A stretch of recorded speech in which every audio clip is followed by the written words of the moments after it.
Welcome to the County Compass, Columbia County's guide to news, voices, and perspectives, hosted by County Manager Scott Johnson. This podcast is your behind-the-scenes look at what's happening in county government and across our community. We'll talk about the services, projects, and decisions that make Columbia County a great place to live. We're glad you're here. Thanks for listening to the County Compass. Now, here's Scott Johnson. Hello, everyone, and welcome to the County Compass, the podcast that keeps you connected to the people, projects, and progress making Columbia County one of the best places to live, work, and raise a family in Georgia. I'm your host, Scott Johnson, the County Manager here in Columbia County, and today we're going to be dedicating a full episode to a topic that matters to every homeowner, and that is tax relief. Many of you have seen, I know we've talked about it in previous episodes of our podcast, about what we're trying to do with property tax in Columbia County. So today we're going to be talking about that, very specifically talking about House Bill 439. I know there's a lot of questions about it. I've actually received some feedback and questions about House Bill 439. So I just really want to go through that, let you know that, as I guess in previous episodes as well, we talked about the progress and what happened. I'm going to hit that again today and re-highlight a little bit of how that process worked. But very glad to say that Governor Kemp signed House Bill 439, so it is now law. And we're going to talk about what that means for us. It is pending voter approval in November, but we'll go through every bit of that and walk through what the bill does, how it would work here in Columbia County versus other parts of the states, who benefits, the timeline, and what you can do to stay involved in that. So let's get started. Let's talk about property tax and property tax relief and why it matters in Columbia County. You've heard me say, and you've heard other commissioners say, or you've heard the commissioner say before as well, the two biggest complaints we get in Columbia County are traffic and property taxes. I've kind of made the comment before myself that if you're really talking about traffic in Columbia County, and complaining about it, it's probably because you've never really lived in a place where traffic was absolutely terrible. For those of us that spend any time around Atlanta, I have relatives that live in the D.C. area. I have relatives that live out in California. That's traffic. That's traffic. Columbia County, I think our traffic does pretty well. We've talked about our traffic network and how well it works here. We may be a little inconvenienced from time to time. There are certainly more cars than there used to be here. But that's what happens when you're one of the best places to live in America. People want to actually come and be a part of your community. So, we have more cars than we've had in the past, and that's going to be part of it. But I think the bigger thing that we get is property tax, and why are our taxes going up so much? Well, again, I'll say it. Again, for the umpteenth time, I don't know if umpteenth is a real number, but it's going to be the one that I use here today. Taxes are not going up in Columbia County. Values are going up in Columbia County. And if you have a choice between your taxes going up and your values going up, then I think most of us would prefer our values to go up.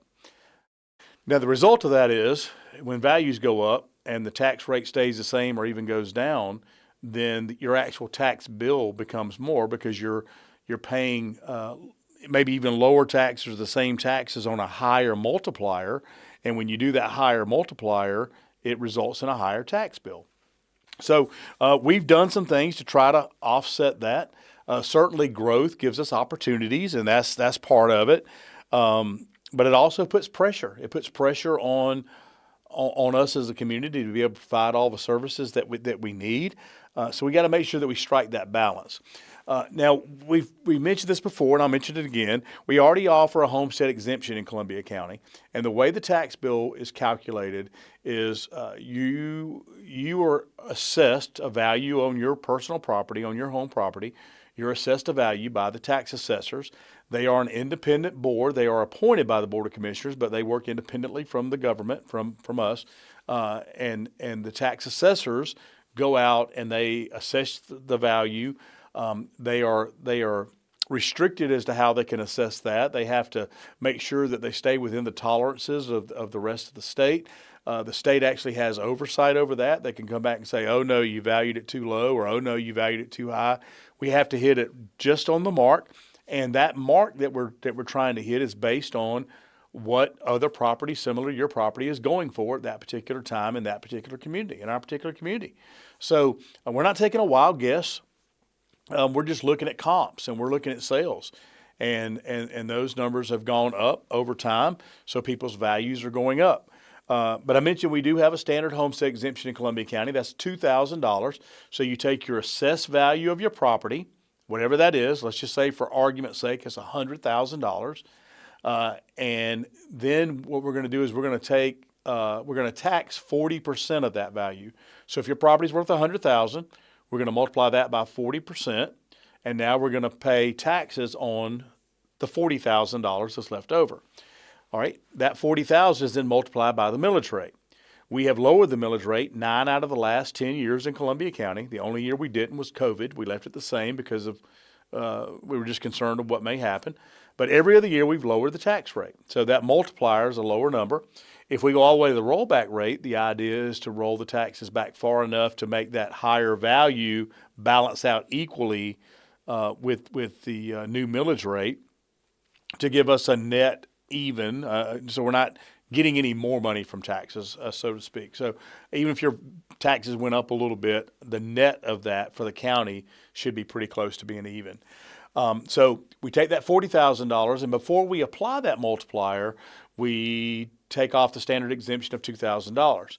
Now, you'll remember last year that the Board of Commissioners actually wanted to increase that standard from $2,000 to $10,000. So we went through the legislative process, and we had our elected folks in Atlanta come up with an additional property tax exemption in an amount of $8,000. That went to the voters last year. It was approved by the voters last year. So now, instead of the $2,000 exemption, you have a $10,000 exemption. So let's go back to our original math project. $100,000 is the value of my property. I get taxed at 40% of that, so I'm getting taxed on $40,000. But hey, before you apply that tax rate, take off that other $10,000. So now I'm getting charged whatever the tax rate is times $30,000 because we reduced that 40 from 40 to 30. 8 and 2 gives us the $30,000, right? And that's the way we calculate taxes now. So it gives you a bigger tax break. But it's not enough.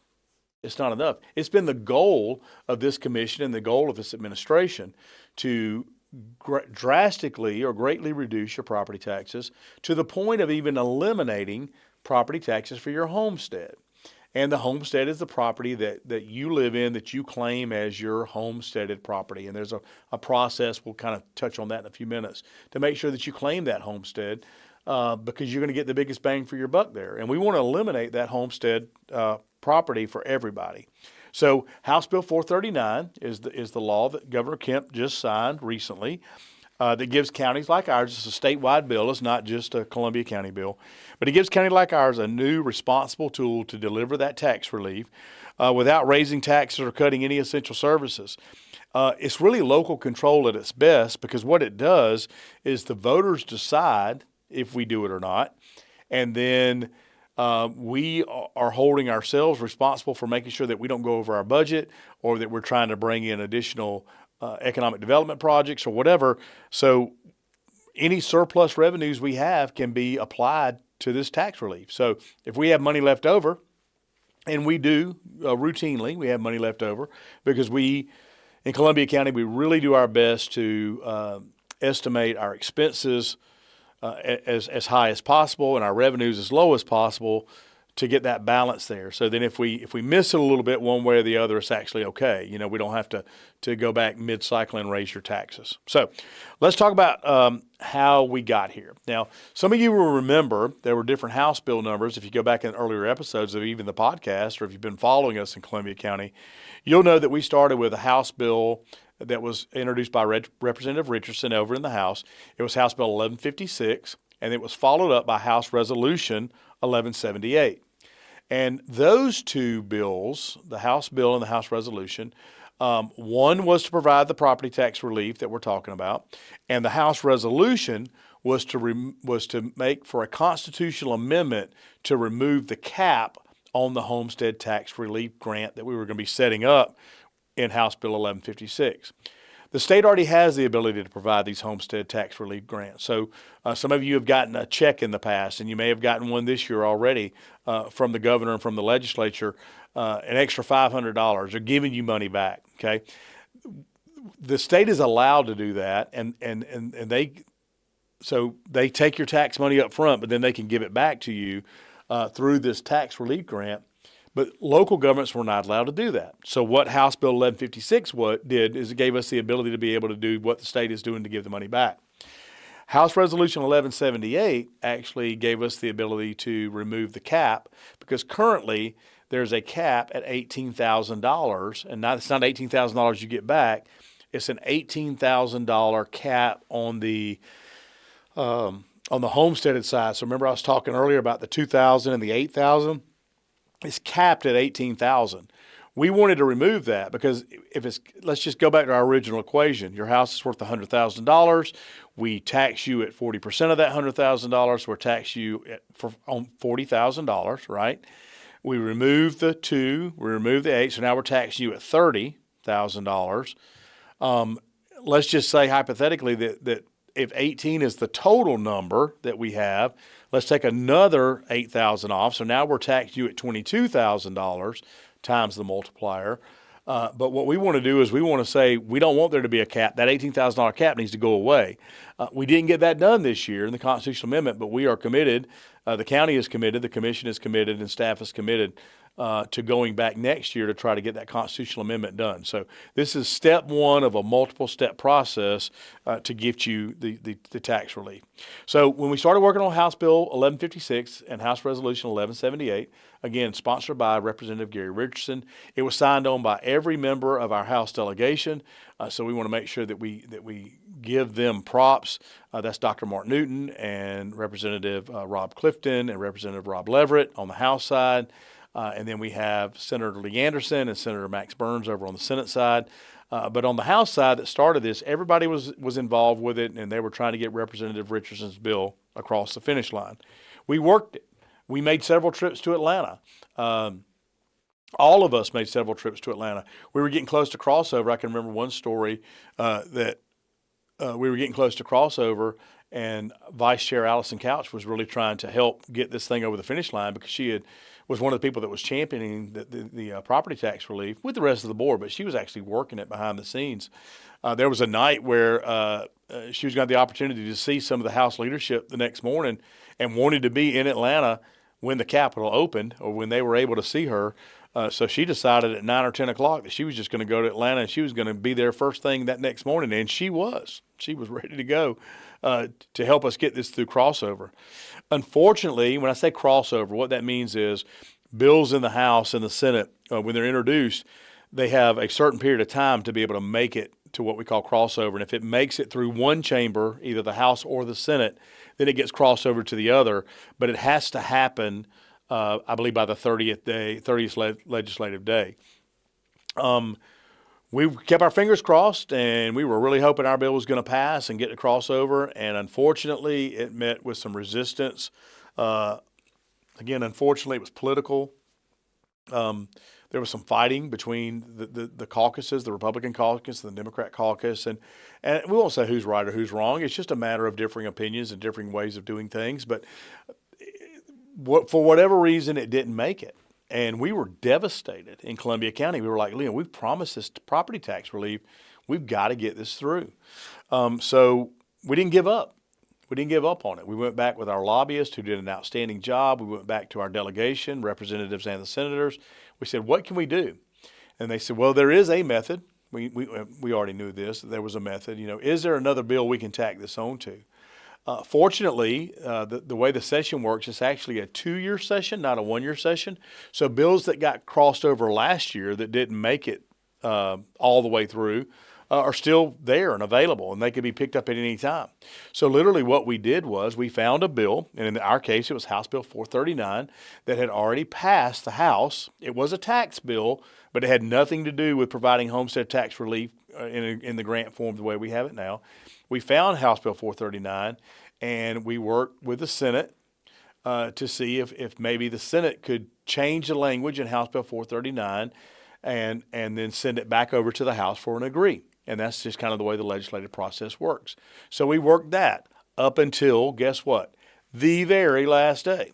So here we are on sine die, which is the very last day, and we are doing everything we can do here in Columbia County to get this bill passed, and it's not getting passed. It's not getting pulled. So we're calling all of our contacts, and the chairman's calling people, and all of our other commissioners are calling their contacts in Atlanta, and I'm pinging our lobbyists every 15 minutes, and we're doing everything we can do to get this thing passed. And sure enough, on the very last day that it could pass, we got it sent back over to the House for an agree.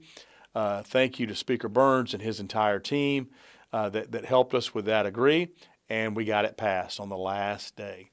So then it goes to the governor's desk, and we were really excited about that. We were really hoping we could get the governor to come to Columbia County to sign the bill for us here, and we were all excited about that.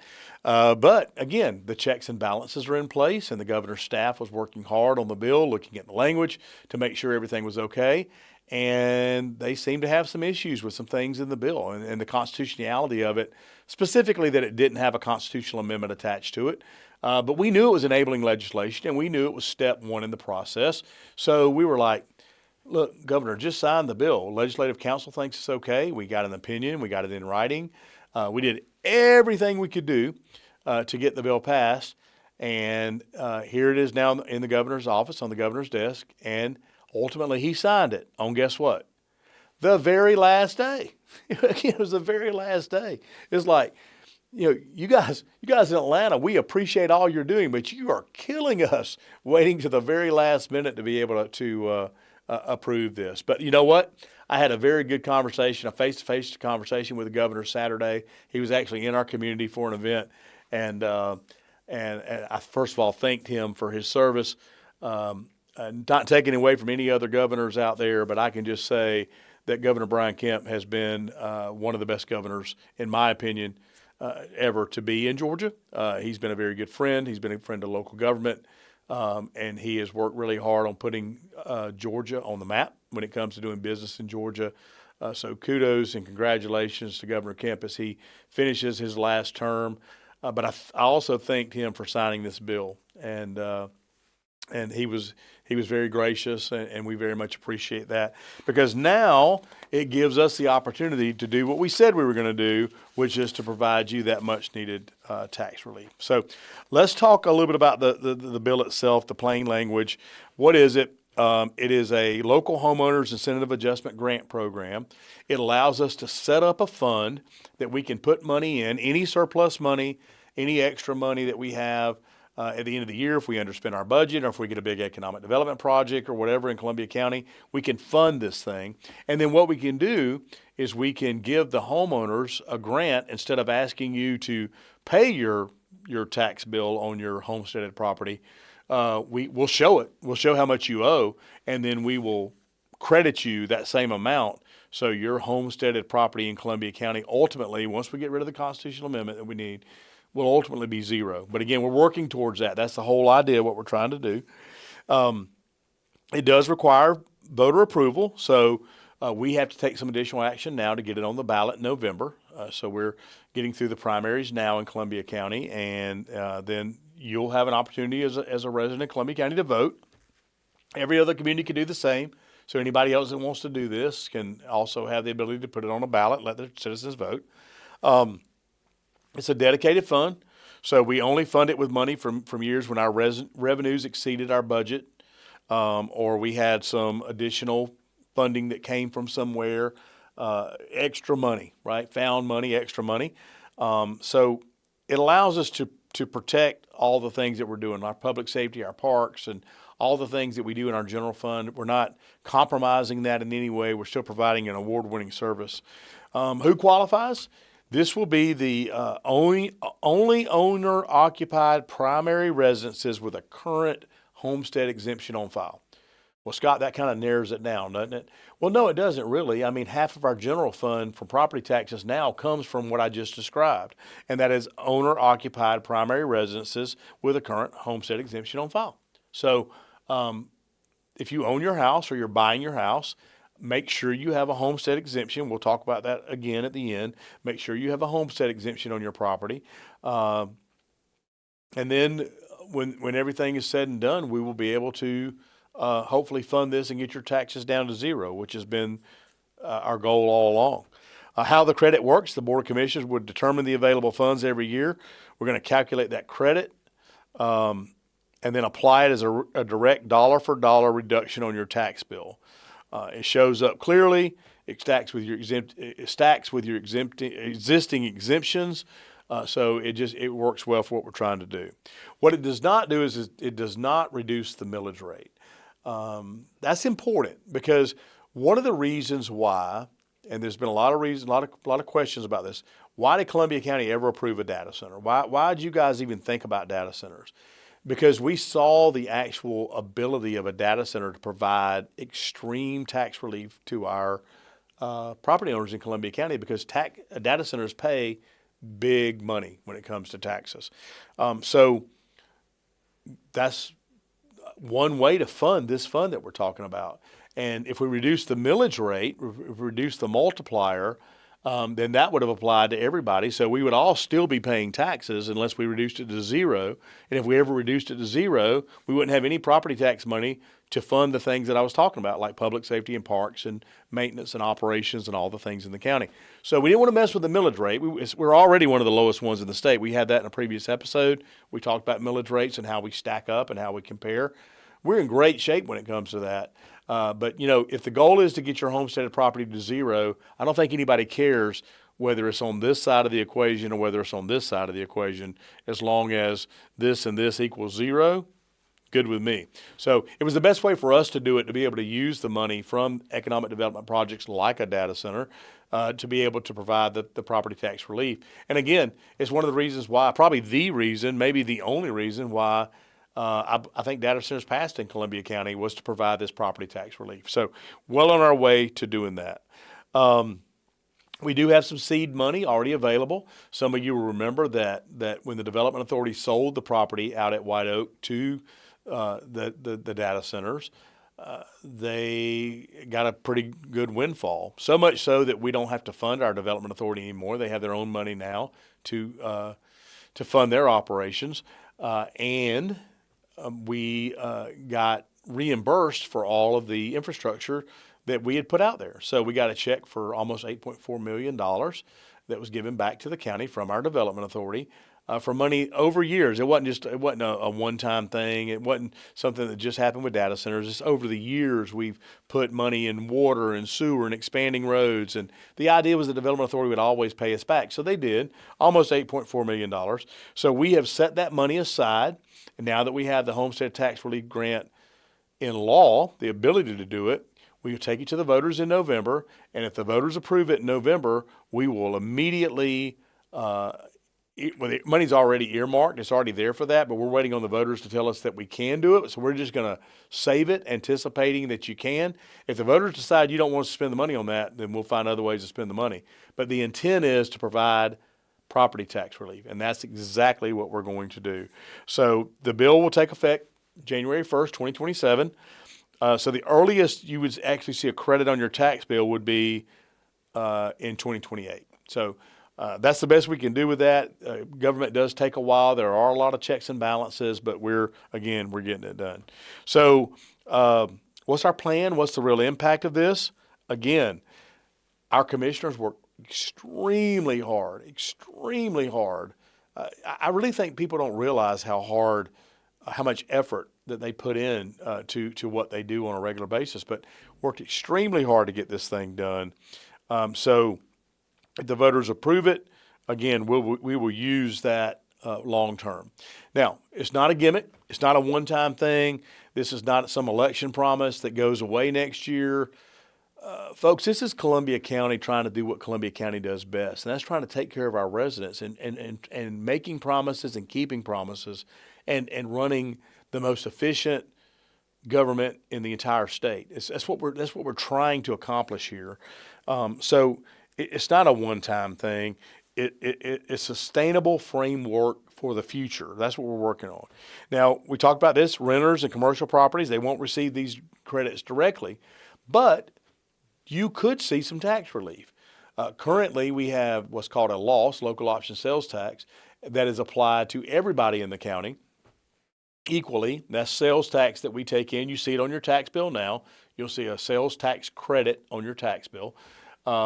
We hope that we can apply the homestead tax relief grant first to reduce or eliminate your property taxes, and then take the remaining amount of money, the local option sales tax, and apply that to everybody that's left. So now, instead of sharing that with homesteaded properties, renters and commercial properties will actually get a larger chunk of that lost, which again would offset your property bill. So everybody's taxes are going to go down as a result of good governance, and that's what we're trying to do. It is targeted to homeowner relief while maintaining that fiscal discipline that Columbia County has, and it really makes us strong. Really quick, pros, cons, realistic outlook, some common questions.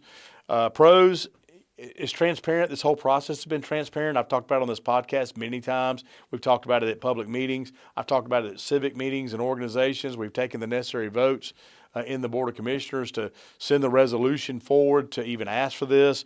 So it's very transparent. It's voter approved. That's a pro. You get to decide if you want it or not, and the government's not shoving anything down your throat.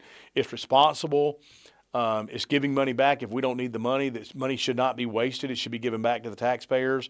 And it directly helps primary homeowners. And I think, homeownership is the American dream. And if you can achieve that, then certainly we want to make sure that we recognize you there or help you there.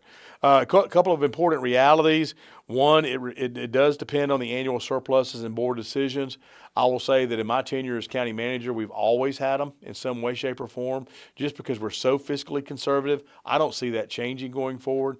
So I think we will have that, but I think it's an important reality to bring up. It focuses on county taxes. School taxes and municipal taxes are absolutely different. They have to do their own. If the school board wants to provide this same relief, they would have to go to the legislature and get their own bill passed. I anticipate they would probably do that if they had the additional funding like we do. But they have to do it. We can't do anything about that. The Board of Commissioners can't do anything about that. And it's variable year to year. It's not a permanent fixed cut. So it really depends on, again, how much extra money we have and what the budget looks like. So we're going to do our best to give you back as much as we can. Now, to my naysayers out there, for anybody to say, well, it's a waste of time. Why would you do it if you couldn't cut the school tax, or if you couldn't give it all to us in year one, or if it's not a permanent fix, why do it? Think about that for a second. We're giving you property tax relief in the most innovative way that you've probably ever seen in this state. Columbia County, again, is on the cutting edge. We're on the forefront. We're leading the state and doing something, trying to provide property tax relief. Yet there are some people out there that are upset in the manner in which we did it and don't think it's enough. And as a result of that, they want to get rid of everybody, or they want to change everything, or they want to do everything. I should have made that the most ridiculous thing I've heard this week, but it's not. So I'll come back to that in just a second. But I will tell you, no, it will not eliminate all your property taxes, but it can provide noticeable relief, potentially hundreds of dollars for families, hopefully thousands of dollars for families. And we have a goal of complete elimination. So we will get there. Here are your action steps. If you're a homeowner in Columbia County, make sure you have a homestead exemption on file with the tax commissioner's office in Evans. It's simple. It renews automatically in most cases. If you refinance your house, I believe you have to go initiate it again. They'll answer all your questions at the tax commissioner's office. If you don't have a homestead now exemption, get one. It's important that you have it. Mark your calendar for the November 26th election this year. We have a lot of local races that'll be on that, the governor's races on that. So mark your calendars, go out and vote, because we need you to vote to pass this. It's going to be subject to voter approval. So make sure you vote. Reach out to the Board of Commissioners or my office if you have any questions about this, how it works, what it does do, what it doesn't do. Feel free to reach out to us for there. And we'll provide you more updates as we get closer to the ballot and let you know how things are going. So that's really it for House Bill 439. Kind of gives you a quick down and dirty how it works. Is it everything we wanted? No. Is it something? Yes. Is it more than what a lot of places have? Yes. And we're headed in the right direction. So that's really what I wanted you to know. As promised, the most ridiculous thing I've heard lately. So many of you will realize that we had Thunder Over Evans. Some of you came to Thunder Over Evans, and if you don't live in our community, Google it. It is an amazing, spectacular fireworks show. And, as always, there can be problems or issues or whatever. So I started getting some very upset. I started getting emails, I guess, from people that are upset with the way Witch Thunder happened. There are some people that don't want any fireworks. It is a military appreciation event. There are some people that think that fireworks are not a good way to do that because of PTSD and other things. There are other people that think it's very patriotic. If you were here, if you saw it, it was an amazing show. If you didn't, Google it. It's an amazing show, probably bigger than any other fireworks show you've ever seen. They had lasers and drones and all kinds of things, and there were probably close to 30,000 people that attended that event right here in the heart of Columbia County in Evanstown Center Park and the surrounding areas. Most ridiculous thing I've heard, why are we wasting taxpayer money on that many fireworks? The show was overkill. We didn't need to do it. Folks, no taxpayer money went into that. It is done by a group of business leaders here in Columbia County and in the Augusta area. And that group of leaders go in together and they get private donations for this. A lot of it's money out of their own pocket. They spent hundreds of thousands of dollars to provide a military appreciation event for our community. It was not funded by the taxpayers. I also heard there weren't enough deputies. There were plenty of deputies out there for what we needed to do. Sheriff Will and his folks do a great job. I heard that we should have had a SWAT team on standby. We should have had riot squads on standby. We did. If you didn't see it, that's because it wasn't needed. Our deputies did a good job of handling what we needed to handle. I've also heard that we didn't do a good job of preventing the wrong crowd. I don't know what your definition of the wrong crowd is, but we're not going to go violating people's civil rights when it comes to whether or not they can attend an event at a public park. I can tell you what Columbia County is doing and what we've done. That was a private event. That was not a county event.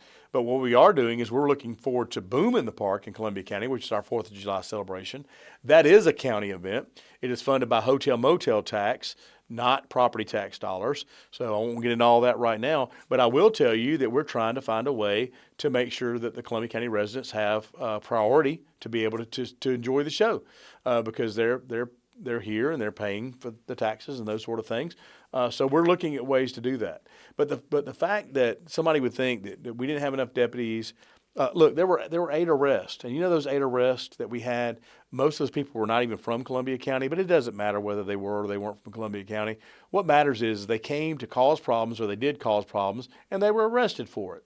But, the unfortunate part of that is they were 16, 17-year-old kids that are now in jail because they didn't know how to act at a public event. And when they were asked to do something by a deputy, they didn't.